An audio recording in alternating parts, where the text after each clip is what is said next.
Na mtazamaji wa Biomedia, bado tunaendelea kuziangazia taarifa mbalimbali ambazo zimeweza kutufikia, na tayari tunaangazia story ambako Hamisa Mobeto ametuma ujumbe mzito, amtaja Azizi Ki, sijawahi kutikiswa na mwanaume. Jamani, hii ndo ni swala la muda tu, mambo yamekaaje?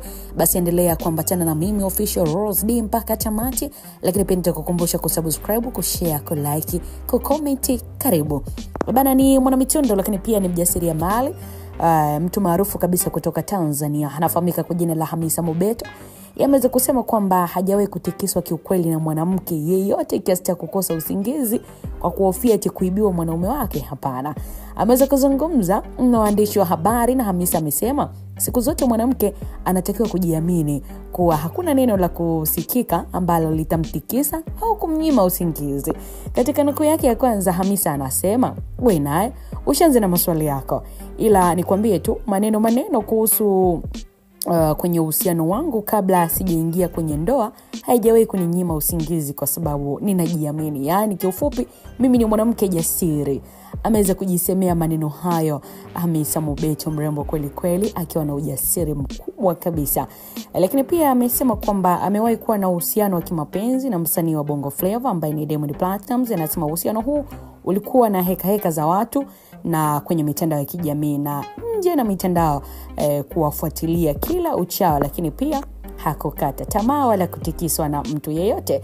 Uhusiano huu pia ulidaiwa kupata upinzani kutoka kwa wanafamilia wa Diamond Platnumz, kwa maana kwamba ndugu zake, hadi kadaiwa kwamba alitimuliwa nyumbani na kuacha wegi alipokuwa ameenda kulala kwa superstar huyo na mwanamuziki wa kizazi kipya ambaye amezaa naye mtoto mmoja wa kiume, Nasib Joyara.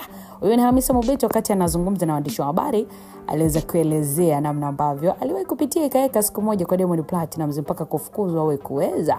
Lakini pia mbali na uhusiano huo, Hamisa pia ameweza kupata mtoto na mkurugenzi wa EFM Majizo. Lakini pia huu ulikuwa uhusiano wenye heka sana mara tu baada ya DJ huyo wa zamani kuachana na Hamisa na kwenda kuanzisha uhusiano wa kimapenzi na Elizabeth Michael, anaweza kumuita Lolo pia. By then right now Hamisa ameweza kuolewa na nyota wa zamani wa klabu ya Dar es Salaam African Stefan Azizi Ki, ambaye kwa sasa hivi anakipiga kule Wydad Casablanca ya nchini Morocco. Nitakukumbusha kwamba ndoa yao ilifungwa Februari 16 mwaka 2025.